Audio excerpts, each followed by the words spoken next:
સ્વામિનારાયણ નામ લેશે તેના બધા પાતક બાળી દેશે. છે નામ અમારા શ્રુતિમાં અનેક સર્વોપરિયાજ ગણાય એક સર્વોપરિયાજ ગણાય એક. બોલો શ્રી સ્વામિનારાયણ ભગવાનની જય. હરિકૃષ્ણ મહારાજની જય. સર્વે મુક્તોને હૈયાના હેતથી જય સ્વામિનારાયણ. વાલા મુક્તો, આવતીકાલે ભારતીય સંસ્કૃતિનો પરમ પાવન દિવસ અખાત ત્રીજ છે. આ દિવસે કરેલા સર્વે મનોરથો પરમાત્મા પૂર્ણ કરે એવા ભગવાનના અને મા જગદંબા લક્ષ્મીજીના આશીર્વાદ છે. એવું કહેવાય છે કે દેવપુરી નગરીમાં ધર્મપાલ નામના એક વણિકે બહુ ગરીબ પરિસ્થિતિમાં હતા, પરંતુ આ પરશુરામ ભગવાનના કહેવાથી અખાત્રીજનું વ્રત કર્યું તો એ આ જન્મે તો સુખી થયા જ, પણ બીજા જન્મે એ ધર્મપાલ નામના ચક્રવર્તી સમ્રાટ થયા હતા. આવું આ વ્રત કર્યાનું મહાફળ છે. આ પવિત્ર દિવસે આપણા આવતીકાલે સરસ મજાનો ઘનશ્યામ મહારાજનો 24મો પાટોત્સવ છે. પાટોત્સવ પ્રસંગે અહીંયા અભિષેક થશે, અન્નકૂટના દર્શન થશે, મહાપૂજામાં જેને બેસવું હોય એને મહાપૂજાનો પણ અલૌકિક લાભ મળશે.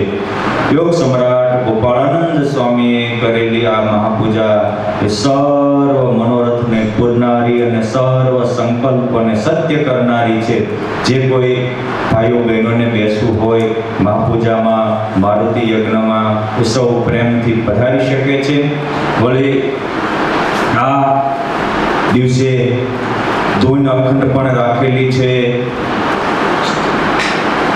ઉનાળાના ધોમધકતા તાપમાં સૌને રાહત મળે એટલે છાશ કેન્દ્રનું ઉદ્ઘાટન છે, મફત મેડિકલ કેમ્પ છે, અને ખાસ બપોર પછી સાંજે 4:30 થી 7:30 આપણી જે ધર્મ સભા છે એમાં અનેરો અલૌકિક દિવ્ય ભવ્ય લાભ મળનારો છે. તો કદાચ આખો દિવસ ન આવી શકાય તો પણ સાંજની સભામાં તો બધા પ્રેમથી પધારજો.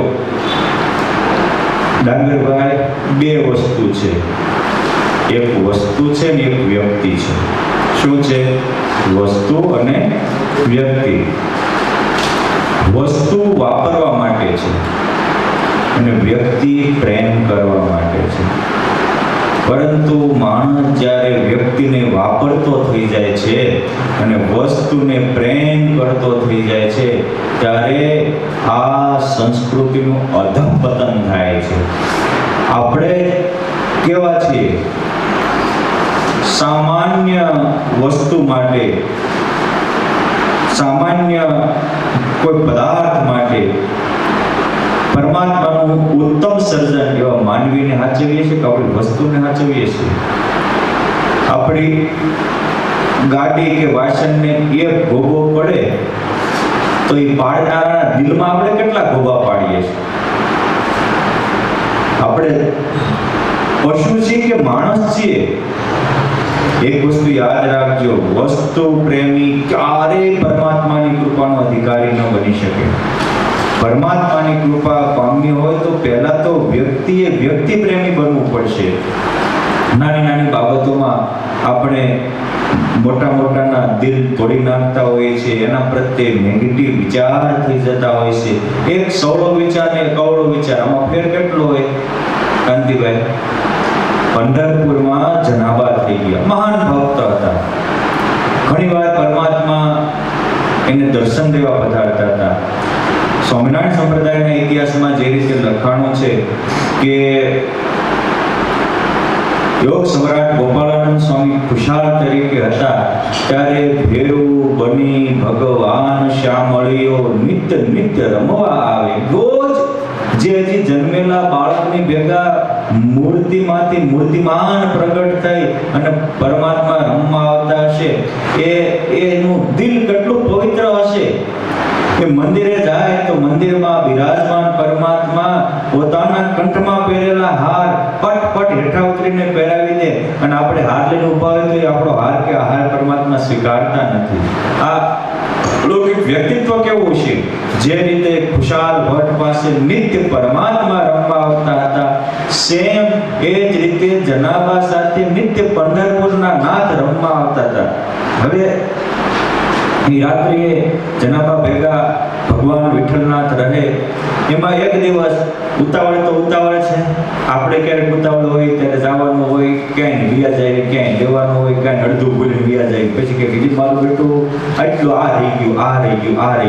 આજે એવા બહુ લોકો છે કે નીકળ્યા પછી એની 7-8 વસ્તુ મગાવવાની જ હોય, ફોન હાલતા જ હોય. એ પહેલા વિચારે નહીં અને પછી બીજા હક લેવા દે નહીં. આપણે કેવા આ વિચારવાનું ભેરું બની ભગવાન શામળીઓ રમવા આવતા, જેમ ટોકરી વેલા પૂજારીએ કકડાવી ભગવાન ભાગ્ય તેના ઝાંઝરને કપડા પડ્યા. બહુ ઇતિહાસ પ્રસિદ્ધ વાત છે, શામળાજીના ચોપડામાં કંઈક આવું જ બન્યું પંઢરપુરમાં. એક દિવસ પૂજારી વેલા આવી ગયા અને ગયા તો ભગવાનના ઘરેણા ન મળે. ઘરેણા નતા એટલે તપાસ કરી ક્યાં છે, તો જનાબા નિત્ય પોતું મારતા હતા. એક દાસી તરીકે મંદિરમાં ખરેખર દિલથી સેવા કરતા હતા, અને એ ભગવાનના વસ્ત્રાભૂષણો જનાબાઈને ત્યાંથી નીકળ્યા. અને એ જ વખતે પૂજારીઓનું વર્ચસ્વ હતું, એને હુકમ કર્યો કે ભગવાનના ઘરેણા ચોરી નાખી આને ફાંસીની સજા ચડાવી દો.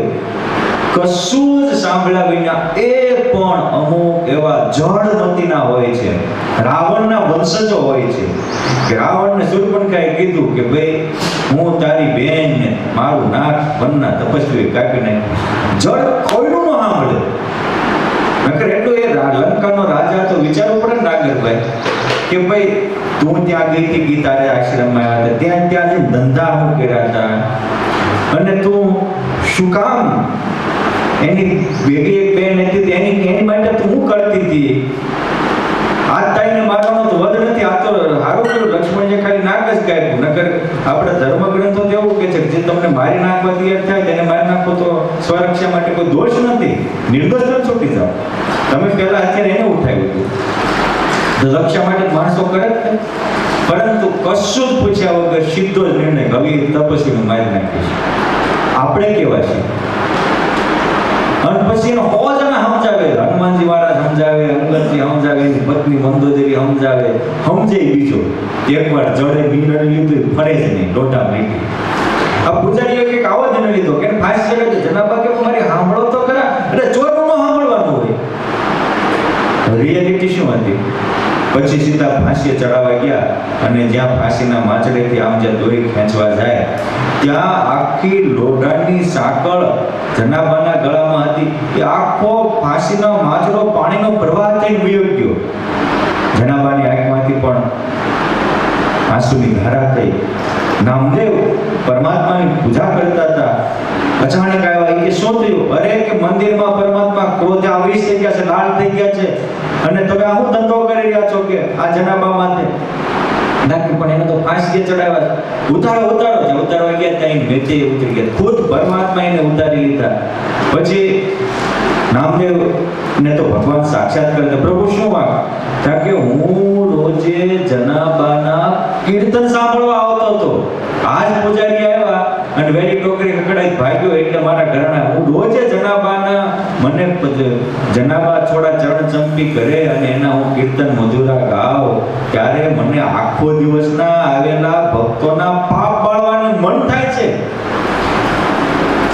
આ વસ્તુ હકીકત હતી. જનાબાનું છેલ્લું છે કે પ્રભુને પ્રીતિ કરો તો એવી કરો કે ભગવાન તમારી વાહે ફરે, ભગવાન વશ થાય. આ પાવન ઘટનાઓ આપણી ભારતીય સંસ્કૃતિમાં છે. પછી બધા કે જનાબા હવે રોકાવાના, હવે રોકાવાના. આ એ જનાબા હતા. વિઠ્ઠલનાથજી કે બોલ બેટા તારી શું ઈચ્છા છે? કે પ્રભુ આવા લોકમાં રહેવું એની કરતાં હવે મને તમારો અલૌકિક આનંદ પરમાનંદની પ્રાપ્તિ કરાવો, પરમધામની પ્રાપ્તિ કરાવો. ભગવાનની સાથે આપણે જેમ બે મિત્ર કાંડે હાથે હાથ ચાલીને જાય એમ પરમાત્માના ધામને પામ્યા. એ જનાબાઈ હતા કે નાના હતા ને છાણ વીણતા હતા, તો એક દિવસ બધા છાણા ભેગા થઈ ગયા અને પછી કોઈએ ફરિયાદ કરી આમાં મારા છાણા છે, મારા છાણા છે. જનાબાઈનું એકય ન ઉઠ્યું, હવ લઈ ગયા. તો જનાબા કહે છે મારું શું? કે આ બધા તો હવ ના લઈ ગયા, તારું તો કાંઈ બચ્યું નહીં. તારી ઈચ્છા હોય તો કે મારી એક જ ઈચ્છા છે કે આમાં જે છાણામાં વિઠ્ઠલ વિઠ્ઠલ વિઠ્ઠલ વિઠ્ઠલ નમક બોલતો હોય એ છાણો મારું. કે મારી પર જે વ્યક્તિ સ્પર્શ કરે એમાં પણ પરમાત્માના સ્પંદનો બેસી જતા હોય, એનું ભજન કેટલું છે, એની એકાગ્રતા કેટલી છે, એની ભગવત ભક્તિ કેટલી પરાભક્તિની પરાકાષ્ઠાએ પહોંચી છે. આપણું કેમ? આપણો તો કોઈક સ્પર્શ કરે ને તો કોની મારવાનું મન થાય? આ વ્યક્તિ પ્રેમી છે, વસ્તુ પ્રેમી નથી. એટલે વસ્તુનો કોઈ મોહ પણ નથી, પણ વસ્તુ પ્રેમી, આવા વ્યક્તિ પ્રેમી કે પરમાત્મા પ્રેમીને પરમ દુઃખ પહોંચાડે ત્યારે ભગવાનનું હૃદય પણ ગળી જતું હોય છે. આ તમે શું કરી રહ્યા છો? માટે આપણે વસ્તુ પ્રેમી મટી વ્યક્તિ પ્રેમી બનીએ, વ્યક્તિ પ્રેમી મટી સંત અને ભગવંત પ્રેમી બનીએ તો બેડો પાર થઈ જાય. આ આપણા પવિત્ર પર્વો આપણને એ શીખવાડે છે. અને આની માટે આપણા દિલમાં એક વિચાર તો હોવો જોઈએ. એક વિચાર. આજે વિચાર શૂન્યતા વ્યક્તિની બહુ મોટી સમસ્યાઓ છે. વિચાર શૂન્યતા. જેમ ઘેટાના ટોળા હાલ્યા જતા હોય ને એક ઘેટાને નાળ ઉફાલી ખાતો હોય તો ઉપરથી પાગલથી ચડતું જતું હોય, એક કૂવામાં પડે બધા કૂવામાં પડે. આજની આપણી આ માનવ સમાજની મોટી મુશ્કેલી છે. ત્યારે ભગવાન સ્વામિનારાયણ વચનામૃતમાં એવું કહે છે કે અમારે લાંબા વિચારો નથી. અમુક તો વિચારોની વખાયેલું હોય, આ પાસ કરે પણ જીવનમાં કાંઈ ન હોય. સૂચનાના સરિતાઓ હોતા હોય પણ અપનાવતા કાંઈ ન હોય. ભગવાન સ્વામિનારાયણ એવા નહોતા. જેવું વિચારે એવું કરતા હતા અને એવું અનુભવ હતો. મહારાજ કે મારો એક જ વિચાર છે પણ એ વિચારમાં ભગવાન વિના બીજું કાંઈ ટકી શકતું નથી અને આવે એનું માથું ઉડી જાય. આ ભગવાન સ્વામિનારાયણ આવા વિચારશીલ હતા. અરે મધ્યના 35મા વચનામૃતમાં તો મહારાજ કે આજે અમે સૂતા હતા, ગાઢ નિદ્રા આવી, એ નિદ્રામાં અમને વિચાર આવ્યા અને એ વિચારમાં અમે નક્કી કર્યું છે કે કોઈને આત્મદર્શન થાય કે ઈશ્વર દર્શન થાય તો ખૂબ વિરલ પુરુષ હોય છે. અનંત જન્મના સુકૃત ઉદય થાય એને આત્મદર્શન થાય છે. પણ એ ક્યારે થાય? તો કે પરમાત્માની ઉપાસના વિના આત્મદર્શન થવું અશક્ય છે. જેમ આકાશને કોઈ જીભેથી ચાટે, લાખ વડા ચાટે, કોઈ સ્વાદ ના આવે, એમ નકરું હું આત્મા કરવાથી આત્મદર્શન ન થતું. એ તો અમે દૃઢ નિર્ણય કર્યો છે કે ઈશ્વરની ઉપાસનાથી જ આત્મદર્શન થાય છે. માટે જેને કલ્યાણ ઈચ્છ હોય ને ભગવાનની ઉપાસના, ભગવાનના ચરિત્ર, ભગવાનનું સ્મરણ અને પોતપોતાનો ધર્મ, આ કલ્યાણના સીધા રસ્તા.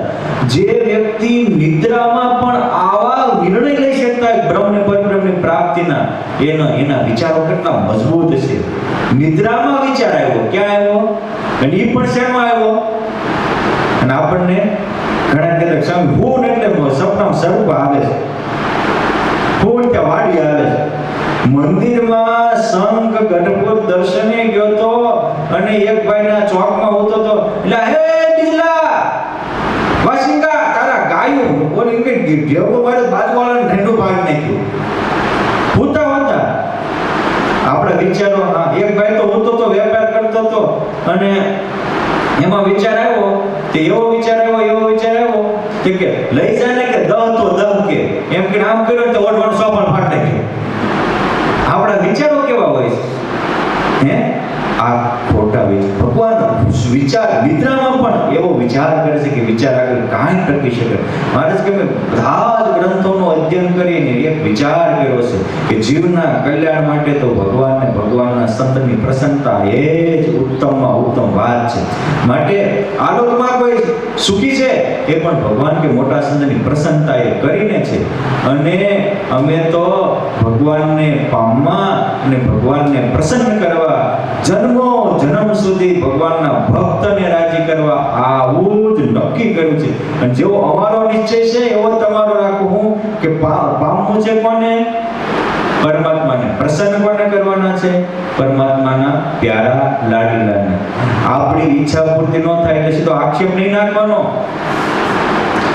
ઓલા નામદેવે વાત કરી કે તમે આને આવું કામ કર્યું, તાકે ચોરી કરી ગઈ, તાકે તમે આટલું પણ ન વિચારી શક્યા કે આ નાની દીકરી આટલા ગર્ભગૃહમાં પરમાત્મા રહેતા હોય એને બબે તાળા માર્યા હોય, તાળા તોડી કઈ રીતે જઈ શકે?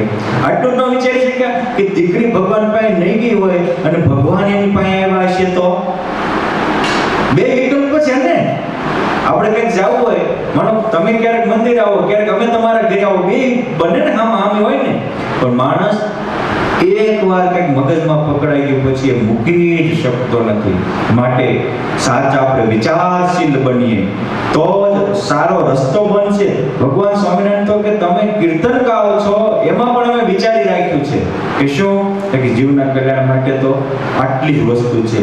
શું કે ભગવાનના ચરિત્રનું ગાન, ઉપાસના, સ્મરણ અને ધર્મમાં જડતા. કીર્તન ગાન આપણે કરતા હોય તો પણ જે આપણો ઈષ્ટદેવ વિચારવાન છે, આપણે કયા પંથે ચાલીએ છીએ અને કેવી ઘેટા કેડીઓ કીડાતા જાય છે, સીધી પારદર્શક પરમાત્માએ આપેલી ધારાને મૂકી અને આપણે કોકના ઘેટાની જેમ હારી જવાથી કશું જ થશે નહીં. ઓલાને એક ભાઈએ ભેંસ કુંડેલી હતી, એને એમ થયું કે આમાં માથું નાખ્યું હોય તો સારું.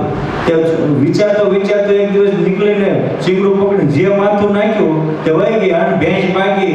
તે પછી તો આ રણુ બાપા જેવા, કાંતિ બાપા જેવા દલત બાર જણાય તે માન ભેંસને ઓલું કર્યું. પછી ડોક પહોંચી ગઈ હતી, તે સિંગડું કાપીને માન બહાર કાઢી. પછી બોલ્યા ડાંગરભાઈ કે ભલા થોડુંક તો વિચારવું હતું. કે 100 મહિને જ વિચારતો હતો. એમ આપણે તે ઘણાય 6 મહિના જ નહીં 12 મહિનાનો વરાવરાથી વિચારતો કેમ ભૂંડો ઉતા માથે પડો કે કોઈ નીકળું જ નહીં. વિચાર એવો હોવો પડે કે એક વિચાર આત્મા કે પરમાત્મા સંબંધી બધા વિચારોને કાઢી નાખે. જે કોઈ મહાન થયા છે બધા જ વિચારોના કેન્દ્રીકરણ વાળા હતા. પ્રત્યેક સફળતાનું કારણ આપણા પોતાના વિચારોનું કેન્દ્રીકરણ હોવું પડે. વિચારોનું કેન્દ્રીકરણ અનેક શક્તિ ઉર્જાનો સ્ત્રોત છે. અને ટૂંકા શબ્દમાં કહીએ તો વિચારોનું કેન્દ્રીકરણ એ ઉપાસના છે અને વિચારોનું વિકેન્દ્રીકરણ એ જ વાસના છે. અહીંથી સુખ લઈ લો, અહીંથી સુખ લઈ લો, અહીંથી લાભ લઈ લો, અહીંથી લાભ લઈ લો, અહીંથી લાભ લઈ લો. ભગવાન જીવને પામવા જેવો બ્રહ્માંડમાં કોઈ લાભ નથી. આત્મદર્શન જેવો કોઈ ઉત્તમ પ્રાપ્તિ નથી. અને ભગવાનમાં મન રાખવું એના જેવી કોઈ શ્રેષ્ઠ પ્રાપ્તિ નથી. પહેલું વચનામૃત છે. પણ આપણને આના વિચારો જ નથી આવતા. અને ભગવાન સ્વામિનારાયણ આટલા ગ્રંથોને વાંચ્યા પછી ઘણા વાંચે ઘણા પણ વિચારમાં ચિંતન જ નથી. મહારાજ કે માયા હોવું કરે છે.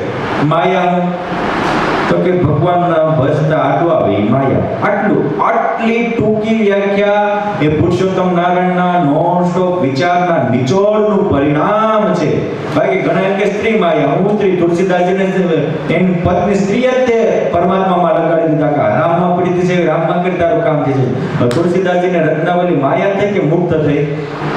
હે મેનાવતી ગોપીચંદને એ જ કીધું કે આ તારી જેવી કાયા તારા બાપની હતી, અમારી નજર સામે યમદૂતો છાતી ફાડીને તારા બાપને લઈ ગયા, માટે સુખી થવું હોય તો મૂકી દે માયા. મેનાવતી માતા એની માટે મુક્ત બની કે માયા બની? હે અને ભરતરીને કશું જ નહોતું.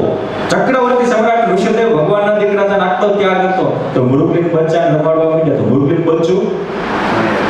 એટલે જે આડું આવે એ માયા, મુકાવે એ મુક્ત. આડું આવે એ આવી વ્યાખ્યા ક્યાંય નિર્વાધપણે બધાને લાગુ પડે એ પુરુષોત્તમ નારાયણના વિચારશીલનું પરિણામ. આપણું કેમ? એ ભગવાન સ્વામિનારાયણ બધા જ વિચરણ કરતા કરતા રામાનંદ સ્વામીના આશ્રમમાં શા માટે રહ્યા, બહુ વિચારવા જેવો છે. ત્યાંનું વાતાવરણ લોજનું પવિત્ર હતું, સમૃદ્ધિ તો અઢળક હતી, એક ચૂલો પ્રગટાવવા બાકસની પેટી નહોતી, તો ત્યાં ઈ રહ્યા. એટલે કહેતા ને ગોખલો કેમ રાખ્યો કે દેતવા લેવા રાખ્યો છે. અને આપણે હંમેશા